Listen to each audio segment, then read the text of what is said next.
From Earth's mineral resources, we've made steel, concrete, and various materials that form the basis of our cities and factories, which in turn produce machines and countless types of products. What makes all of this possible are energy resources. And although there are different forms of energy, about 88% of the energy consumed by humans comes from the burning of fossil fuels. But how are fossil fuels extracted? Let's go ahead and explore this further in the lab coal mining. For this lab, we will need the following materials: newspaper to cover your workspace and keep it clean, some kind of aluminum tub or pan, modeling clay, a cup of sand, a cup of pebbles, a cup of potting soil, 5 pieces of coal, leaves and twigs, and then you might want some kind of water on hand in case you need to do any cleanup, and you'll also want a ruler. So let's go ahead and get started by following the lab procedures. Again, make sure you've read and completed a lab safety form.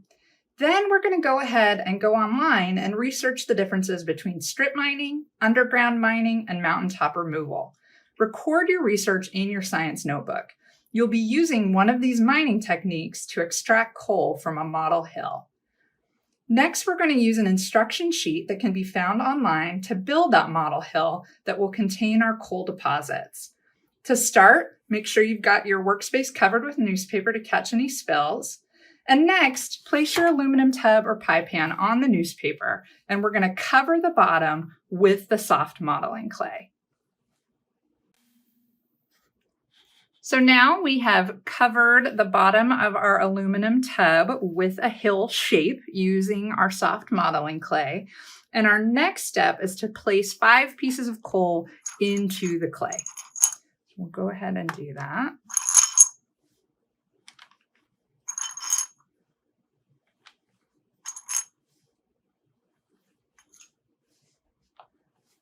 All right, we've got our 5 pieces of coal into our clay layer.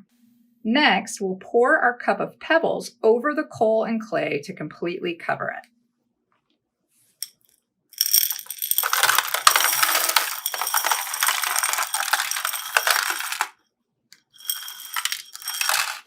You may have to move things around slightly to get it nice and covered, and then kind of press it in a little bit to keep it all on your hill.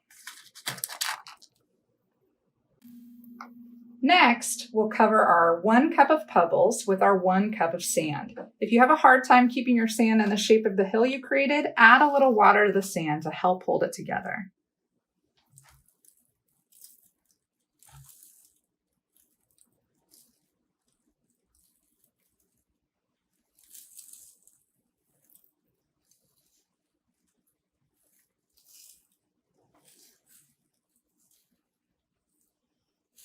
All right, looks good.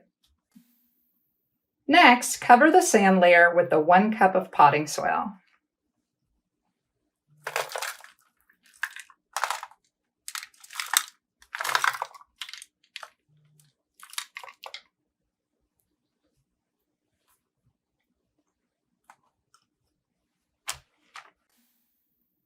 After that, use your hands to gently press down on your model hill to make sure the structure is sturdy.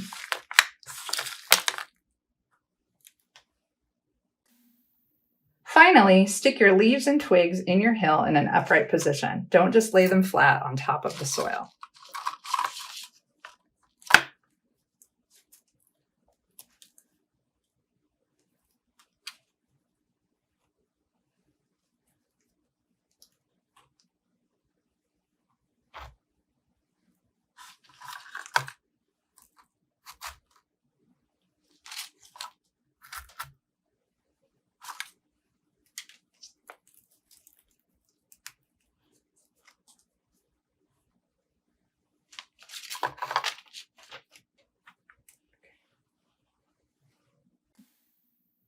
Now that your model hill is complete, sketch a profile of your hill in your data and observations section.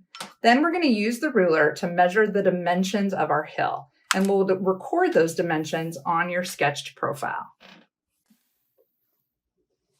The dimensions of this model hill that we've created is 7 centimeters tall, 24 centimeters long, and 16 centimeters wide. Make sure you're recording those dimensions into your data and observations chart alongside of your sketched profile. Now, decide which mining method you want to use, strip mining, underground mining, or mountaintop removal, and you're going to actually use that mining method to simulate removing the coal from your model hill. Once you've decided which mining type you're going to use, go ahead and mine your hill to remove the 5 pieces of coal. So now it's time to mine your model hill.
Continue attempting your use of your mining technique until you mine for all 5 pieces of your coal. So we've now mined for our 5 pieces of coal. Take a look and observe what has happened to your model hill. Now that our mining is complete, we're going to see if we can restore our hill to its original 5 shape and forest cover. So that is our next step. So now that you've restored your hill or attempted to restore your hill, think about what you notice. Observe the hill. Check the dimensions against the original dimensions in the sketch of the profile of your hill that you made earlier.